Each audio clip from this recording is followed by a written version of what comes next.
क्या हमारे देश की आर्मी को, सेना को बेच दिया गया है? क्या भारत में अब सैनिक भी तैयार नहीं बल्कि मैनेज किए जाएंगे? क्या वो सिस्टम जो कभी किसान के बेटे को फील्ड मार्शल बनने का सपना देता था, आज किसी कॉर्पोरेट बोर्ड रूम की फाइल बन चुका है? क्या वर्दी पहनने से पहले ही तय हो जाएगा कि किसकी सोच क्या होगी, किसकी दिशा क्या होगी और किसकी वफादारी किस ओर झुकेगी?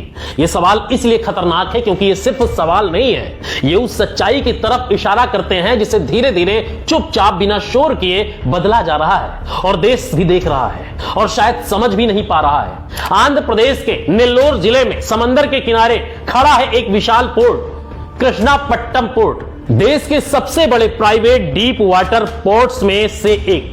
मालिक है गौतम अडानी। लेकिन आज बात पोर्ट की नहीं है, बात है उस पोर्ट के पास खड़े एक स्कूल की जिसके गेट पर बड़े बड़े अक्षरों में लिखा है सैनिक स्कूल। नाम सुनते ही आपके दिमाग में क्या आता है? देशभक्ति, अनुशासन, वर्दी, एनडीए, आर्मी। लेकिन क्या आपने कभी सोचा था कि सैनिक स्कूल अब एक प्राइवेट कॉर्पोरेट से जुड़ा हो सकता है? यह कोई अफवाह नहीं है, यह दस्तावेजों में दर्ज हकीकत है। अडानी फाउंडेशन द्वारा संचालित स्कूल को मिलिट्री ऑफ डिफेंस ने पीपीपी मॉडल के तहत सैनिक स्कूल का दर्जा दिया है और यहीं से शुरू होता है वो खेल जो अगर आपने आज नहीं समझा तो कल बहुत देर हो जाएगी। अब थोड़ा पीछे चलते हैं। 1961 जब देश ने सैनिक स्कूलों की नींव रखी, क्यों? क्योंकि 1962 में चीन से हार ने देश को झकझोर दिया था। रिपोर्ट्स में साफ कहा गया भारत को बेहतर प्रशिक्षित, शिक्षित और विविध पृष्ठभूमि से आने वाले सैन्य अधिकारियों की जरूरत है। तब एक सोच बनी, देश के हर कोने से बच्चे आए, चाहे वो किसी भी जाति, वर्ग या आर्थिक स्थिति से हो, और उन्हें मौका मिले सेना में अधिकारी बनने का। यही कारण था कि सैनिक स्कूलों को पूरी तरह सरकारी रखा गया। सरकारी जमीन, सरकारी फंडिंग और 25 से 30% सीटें स्कॉलरशिप पर, ताकि एक गरीब किसान का बेटा भी एनडीए तक पहुंचे और देश की कमान संभाले। और नतीजे 1971 का युद्ध, 93,000 पाकिस्तानी सैनिकों ने सरेंडर किया। कारगिल, जहां दुर्गम पहाड़ों पर लड़ने वाले कई अधिकारी सैनिक स्कूलों से आए थे।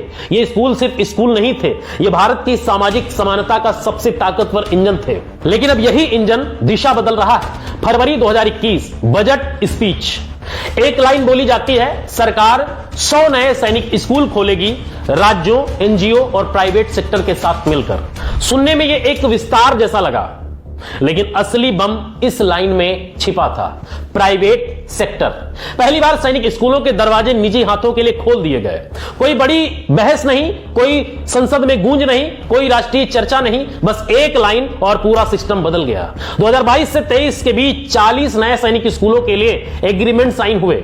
आरटीआई और इन्वेस्टिगेटिव रिपोर्ट क्या कहती हैं कि इन स्कूलों का बड़ा हिस्सा ऐसे संगठनों को दिया गया जो सीधे या परोक्ष रूप से सत्ता और एक खास विचारधारा से जुड़े बताए जाते हैं। कुछ बीजेपी नेताओं के ट्रस्ट, कुछ आरएसएस से जुड़े संगठन, कुछ दक्षिणपंथी ग्रुप्स। अब सवाल उठता है कि क्या यह वही सिस्टम है जो हर वर्ग के बच्चों के लिए बनाया गया था, या अब यह एक खास इकोसिस्टम तैयार करने का माध्यम बनता जा रहा है? और सबसे बड़ा सवाल, इनका चयन कैसे हुआ? आरटीआई में पूछा गया, क्राइटेरिया क्या है? मिनिस्ट्री ऑफ डिफेंस ने साफ जवाब देने से इंकार कर दिया। बस इतना कहा, इंफ्रास्ट्रक्चर, यानी जिसके पास जमीन है, बिल्डिंग है, पैसा है, वही इस सिस्टम में घुस सकता है। अब सोचिए, जिस सिस्टम का मकसद था कि गरीब भी आगे बढ़ सके, वो अब उन्हीं के हाथ में जा रहा है जिनके पास पहले से सब कुछ है। क्या यह समान अवसर है या फिर अवसर की परिभाषा ही बदल दी गई है? एक रिटायर्ड मेजर जनरल ने भी चेतावनी दी, अगर इन संस्थानों का नियंत्रण एक विचारधारा के पास जाएगा तो इसका असर सेना की सोच पर पड़ेगा। और यह कोई यूट्यूब की राय नहीं है, यह एक सैन्य अधिकारी की चिंता है जो रिकॉर्ड्स में दर्ज है। और तभी आता है अग्निपथ। जून 2022 नई भर्ती प्रणाली, 4 साल की नौकरी 25% की ही स्थायी किया गया, 75% बाहर, बिना पेंशन, सीमित लाभ, देश भर में विरोध हुआ, ट्रेनें जलाई गई, युवा सड़कों पर उतरे, लेकिन स्कीम लागू हो गई। अब आंकड़े देखिए, करीब 1.55 लाख पद सेना में खाली हैं, हर साल 70,000 रिटायरमेंट्स हैं, लेकिन अग्निपथ के तहत भर्ती और रिटेंशन का मॉडल ऐसा है कि हर साल हजारों की कमी बनी रहती है। एक रिपोर्ट के अनुसार जब यह मुद्दा पीएमओ के सामने रखा गया तो जवाब मिला, साहब को सब मालूम है, अगर सब मालूम है तो फिर सुधार क्यों नहीं है, या फिर यही नया सिस्टम है?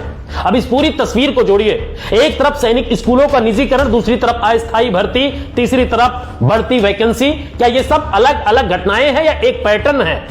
एक तरफ कॉर्पोरेट को सैनिक स्कूल दिए जा रहे हैं, दूसरी तरफ युवाओं को 4 साल की नौकरी।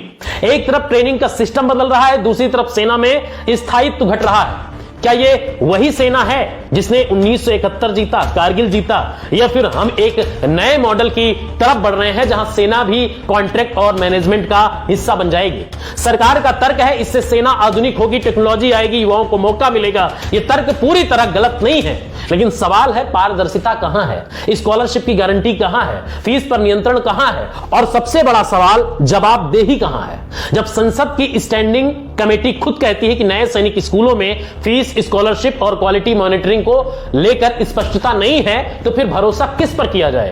दुनिया के उदाहरण देखिए, इजराइल, अमेरिका, वहां सैन्य शिक्षा पूरी तरह सरकारी नियंत्रण में है, 0 फीस, क्योंकि वहां यह समझ है कि सेना कोई प्रोडक्ट नहीं है, यह राष्ट्र की सुरक्षा है। और भारत में अगर वही सिस्टम धीरे धीरे निजी हाथों में जा रहा है, तो क्या हम चुप रहेंगे या सवाल पूछेंगे? क्योंकि आज अगर सैनिक स्कूल बदल रहे हैं, तो कल सैनिक बदलेंगे, और जब सैनिक बदलेंगे तो सेना बदलेगी, और जब सेना बदलेगी तो देश की दिशा भी बदल सकती है। अब फैसला आपके हाथ में है।